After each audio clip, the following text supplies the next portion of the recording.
Hello, my name is Michael Dombroski, and this is my technology training plan for Marley Middle School's 2022-2023 school year.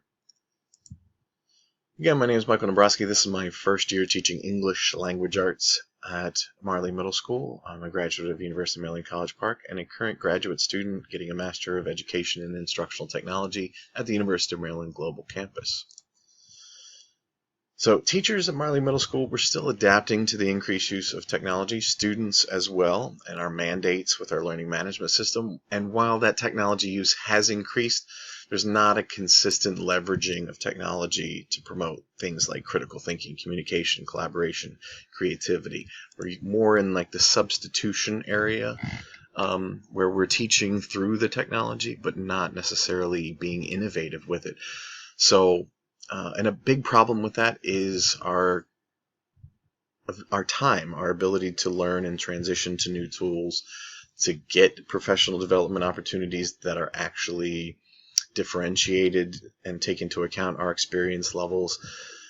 We have gotten into a pattern of repetition, doing the same kind of professional developments for teachers over the years, and this pattern has kind of stunted our growth concerning technology in some ways, and we're not spending the time necessary to fully learn these tools and adapt our instruction to meet the current technological needs of our student learners. So part of this process in developing this plan was getting feedback from you.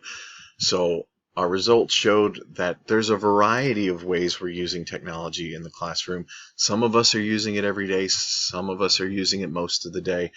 About half of us are using it for about 50% or less of the time, which I think is a result of maybe some COVID burnout and things that have been happening.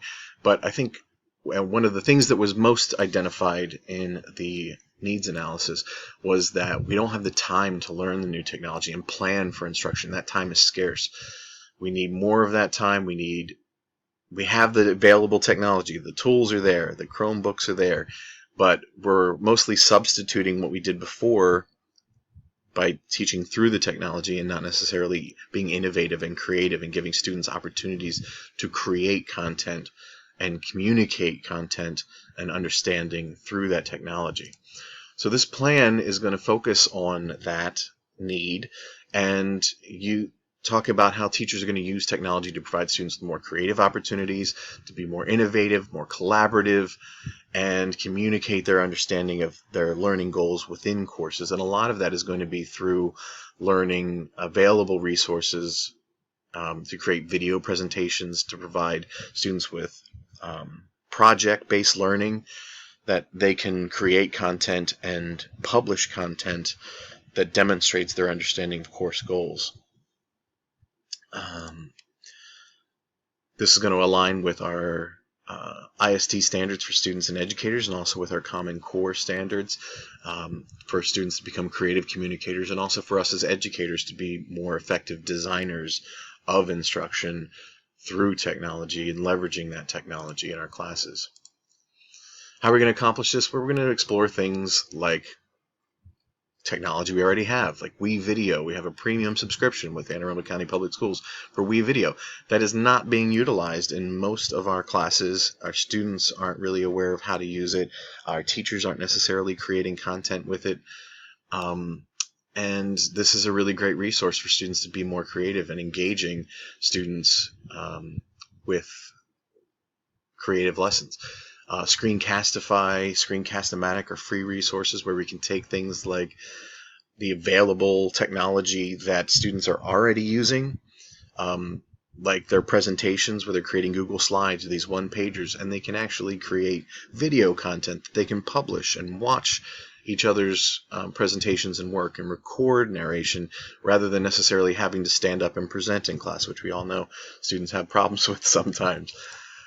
So hopefully these kind of resources and learning more about them and how to use them and how to leverage them and having opportunities to work together to plan for instruction will give us more opportunities for students to be creative in the way they demonstrate learning.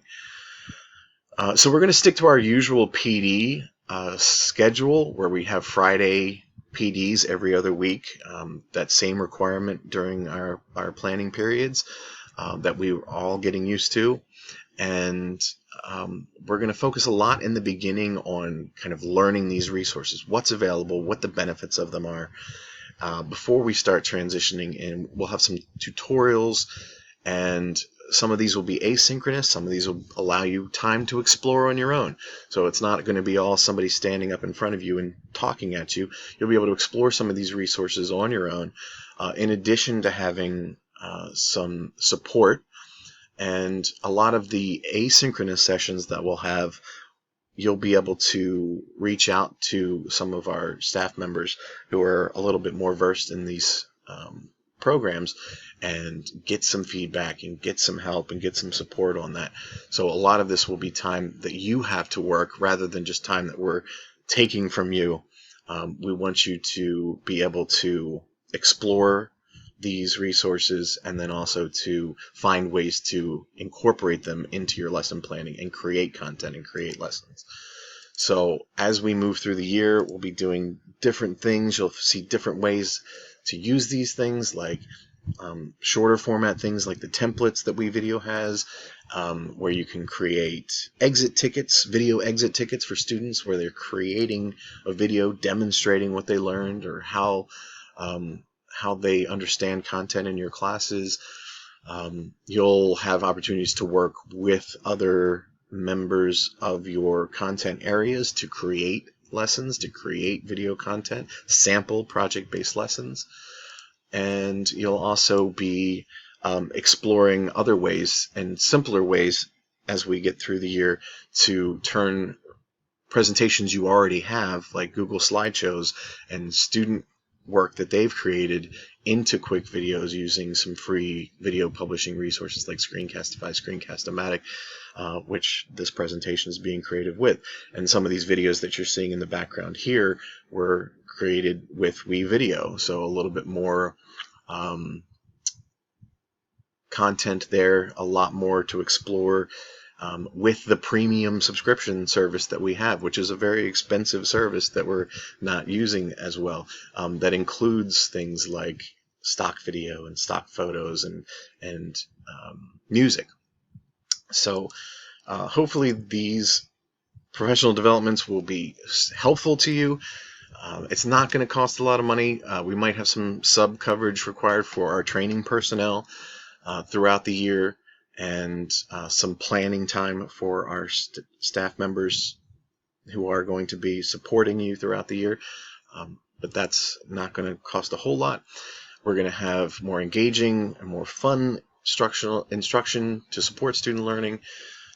Hopefully you'll have the time that you need to explore these resources, to gain support, to create more engaging content, to plan lessons individually and collaboratively throughout the year. Work at your own kind of level and pace. We want you to be kind of in charge of your progress, so you'll have opportunities to improve learning through technology with our students. So I just want to thank you for all that you do. I'm here to support you as you navigate this training throughout the year, and please feel free to contact me at any time at mdombroski@aacps.org.